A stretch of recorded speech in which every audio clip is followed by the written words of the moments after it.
Hezbollah ने Beirut में Israel के हवाई हमले के करीब 20 घंटे बाद ये मान लिया है कि हिजबुल्लाह चीफ हसन नसरुल्लाह की मौत हो गई है। हिजबुल्लाह ने आज शाम करीब 5 बजे हसन नसरुल्लाह के मारे जाने की पुष्टि कर दी है। बता दें कि कल इजरायली सेना ने लेबनान की राजधानी बेरूत में हिजबुल्लाह के हेडक्वार्टर पर जोरदार बमबारी की थी। दरअसल इजराइल की ओर से की गई ये बमबारी इतनी भीषण थी कि चंद सेकंड में कई इमारतें ध्वस्त हो गईं। जानकारी के मुताबिक इन्हीं इमारतों में से किसी एक के बेसमेंट के नीचे हिजबुल्लाह ने अपना हेडक्वार्टर बना रखा था। इजराइल के हमले के वक्त वहां हसन नसरुल्लाह भी मौजूद था। वहीं आज इजराइल डिफेंस फोर्सेज ने अपने एक्स अकाउंट पर पोस्ट करते हुए लिखा कि अब दुनिया को नसरुल्लाह से डरने की जरूरत नहीं है, वह आतंक नहीं फैला पाएगा। बता दें कि हिजबुल्लाह लेबनान का एक शिया मुस्लिम राजनीतिक दल होने के साथ साथ अर्धसैनिक संगठन है। लेबनान में ये राजनीतिक दल के तौर पर काम करने के साथ साथ मजबूत सैन्य क्षमता रखने वाला संगठन है। बता दें कि साल 1975 में लेबनान में गृह युद्ध शुरू हुआ था, जो करीब 15 वर्षों तक चला और साल 1990 में खत्म हुआ था।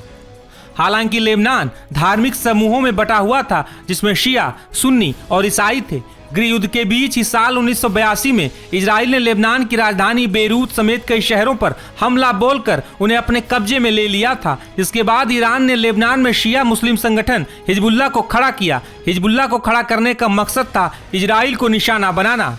हिजबुल्लाह ने संगठन में लेबनान के शिया मुसलमानों को भर्ती किया। ईरान ने हिजबुल्लाह को इजराइल के खिलाफ कई तरह की मदद की, जिसके बाद लगातार हिजबुल्लाह की ताकत और उसका प्रभाव बढ़ता चला गया। साल 1960 में बेरूत के एक गरीब परिवार में नसरुल्लाह का जन्म हुआ था। नसरुल्लाह के पिता एक सब्जी की दुकान चलाते थे। 16 साल की उम्र में अब्बास अल मुसावी की नज़र हसन नसरुल्लाह पर पड़ी, जिसके बाद नसरुल्लाह का कद बढ़ता चला गया।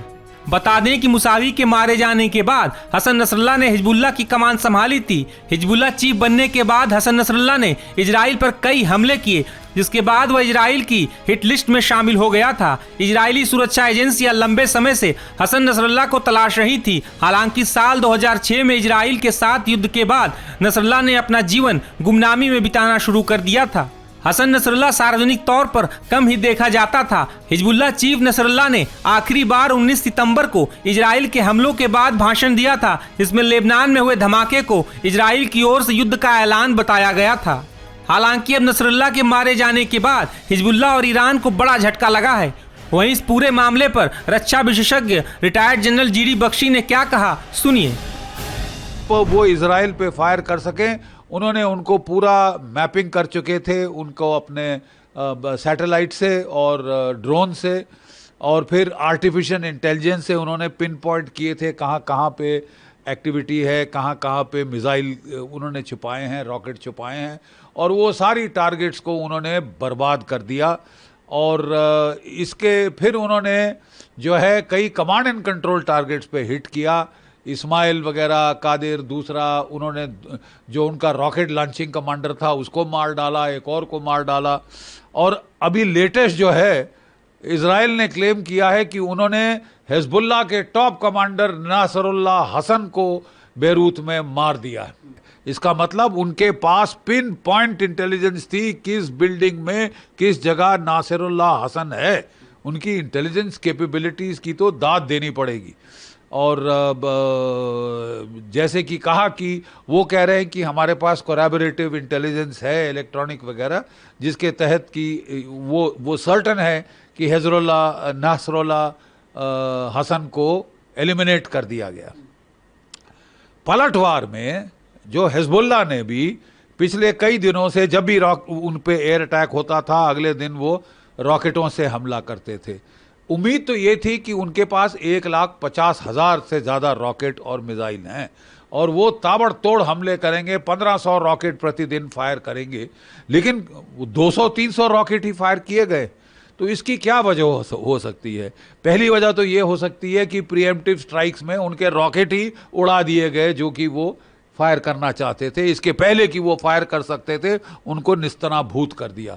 वो रॉकेट्स को, अनगाइडेड रॉकेट्स को, कात्यूशास को वगैरह वगैरह, जो कि हाइमार्स के बराबरी के रॉकेट है, अनगाइडेड रॉकेट है। उनके पास प्रिसीजन गाइडेड म्यूनिशंस भी हैं, वो अभी तक उन्होंने फायर नहीं किए। अब क्यों नहीं किए? एक तो है कि ये प्रीएम्प्टिव स्ट्राइक्स में इतना नुकसान हुआ है कि वो फायर करने के काबिल नहीं रहे।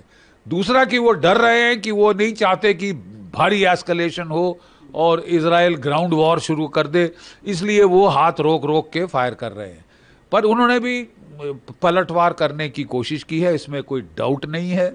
और क्योंकि कोई 8 टारगेट्स पे उन्होंने रॉकेट फायर किए हैं, इजराइल की नॉर्दर्न कमांड हेडक्वार्टर के पास कोई 60 किलोमीटर दूर की जो फैसिलिटीज़ हैं उन पे फायर किया है, रामान के एयरबेस पे फायर किया है, जहाँ पे इजराइल का 510, 515, 516 F-16 स्क्वाड्रन्स हैं जो हमले कर रहे हैं बेरूट के अंदर, बेका वैली के अंदर, बॉर्डर जोन के अंदर, और उस पर स्ट्राइक करने की कोशिश की है। फिर उन्होंने एक एमुनेशन फैक्ट्री पे स्ट्राइक करने की कोशिश करी। इसके अलावा जो राफाल इंडस्ट्रीज़ हैं, डिफेंस इंडस्ट्रीज़, उनके ऊपर स्ट्राइक करने की कोशिश की है। तो और फिर उन्होंने तल अवीव के ऊपर एक बैलिस्टिक मिसाइल फायर किया। वो जो कह रहे थे कि हमने मोसाद के हेडक्वार्टर को टारगेट किया। इजराइल कह रहा है कि हमने सारे रॉकेट मार गिराए हैं और कोई ख़ास नुकसान नहीं हुआ है, 6 घायल हुए हैं, ऐसा वो बोल रहे हैं। लेकिन ये भी गौरतलब है कि इजराइल ने सब फोटोग्राफी और वहाँ से इमेजरी आउट होनी बंद कर दी है। इसका मतलब वो नहीं दिखाना चाहता कि कितना नुकसान हुआ है, कितना इफेक्टिव है, कितना नहीं है, और कितना पेनिट्रेट कर गया है। बट अब बात यह है कि साहब, अमेरिका बहुत देर से चेता रहा था इजराइल को कि भैया एस्केलेट मत करो, एस्केलेट मत करो, अब सीज़ फायर कर लो, अब ख़त्म करो। इजराइल ने कहा कि साहब ये जो फायरिंग की है हिजबुल्ला ने, इससे हमारे 60 से 70 हज़ार नागरिक हमको इवैक्यूएट करने पड़े हैं नॉर्दर्न इजराइल से, और उसके चलते साहब जो हमारी इंडस्ट्रीज़ हैं वो बंद हो गए हैं, वो बेचारे घर से बेघर हो गए हैं, और हम बर्दाश्त नहीं कर सकते। हमको ऐसी कंडीशंस क्रिएट करनी पड़े कि हमारे रेफ्यूजी जो हैं 70 हज़ार के करीब, वो वापस नॉर्दर्न इजराइल जा सके। हमको बर्दाश्त नहीं है कि कोई देश हम पे धड़ाधड़ रॉकेट फायर किए जा रहा है पिछले 1 साल से, और हम हाथ पे हाथ धरे बैठे हैं। इजराइल की स्ट्रेटजी हमेशा रही है कि जब 2, 3, 4 देश या दुश्मन उस पर मिलकर वार करते हैं तो वो चुन चुन के मारता है। पहले स्ट्रांगेस्ट को जो है इमीडिएट थ्रेट को न्यूट्रलाइज करता है, फिर अगली थ्रेट, फिर अगली थ्रेट, इस तरह करके वो चुन चुन के मारता है। तो उसने अब हमास को न्यूट्रलाइज करके वो हिजबुल्ला पे टूट पड़ा है हाथ धो के। अमेरिकी परेशान हो रहे हैं क्योंकि वो वरिड हैं कि उनकी इलेक्शन के पहले एकदम एस्केलेशन ना हो जाए। तो उन्होंने बहुत मना करने की कोशिश करी, लेकिन इजराइल ने एक नहीं सुनी है। और फिर वो जैसे कि वो करते हैं, वो चह करते हैं, लेकिन उसके बाद उनके मतलब नेल्सन आई टर्न कर लेते हैं, ठीक है जो करना है करो।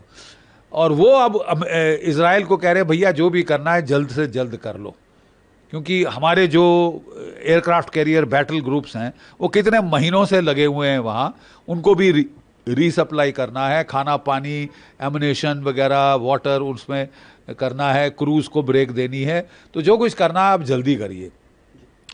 इसके चलते इजराइल ने फोकस किया है पहले not so much on ground operation but intelligence and air force के ऑपरेशंस के ऊपर बहुत भारी उसने तवज्जो दी है, क्योंकि उसकी सोच है कि वो इंटेलिजेंस ऑपरेशन जैसे वो पेजर और वॉकी टॉकी स्ट्राइक और जो एयर स्ट्राइक्स हैं उनके दबाव से इतना दबाव डाल सकता है हिजबुल्ला पे कि उसे सीज़ फायर एक्सेप्ट करने के लिए मजबूर करें। जो बाइडेन भी यूएन जनरल असेंबली में कह रहे थे कि सारे देशों को दबाव डालना चाहिए कि 20 दिन 21 दिन का सीज़ फायर हो, लेकिन इजराइल ने साफ मना कर दिया है कि साहब जब तक हमारे लोग सुरक्षित नहीं हैं हम कोई सीज़ फायर एक्सेप्ट नहीं करेंगे, और हम जो है ताबड़तोड़ हमले करते जाएंगे जब तक या तो हिजबुल्ला सीज़ फायर एक्सेप्ट करे और अपने फोर्सेस को विड्रॉ करे। याद रहे कि 1982 की लड़ाई में इजराइल ने हमला किया था, ग्राउंड अटैक, और लितानी नदी के पीछे धकेल दिया था हिजबुल्ला को। उसके बाद वो फिर आगे आ गए थे जब वो ख़त्म हुआ ऑपरेशन, और फिर 2006 में दोबारा हमला किया था इजराइल ने बड़ा ज़ोरदार, और उसके बाद ये तीसरी बार है जबकि वो ताबड़तोड़ हमले कर रहा है।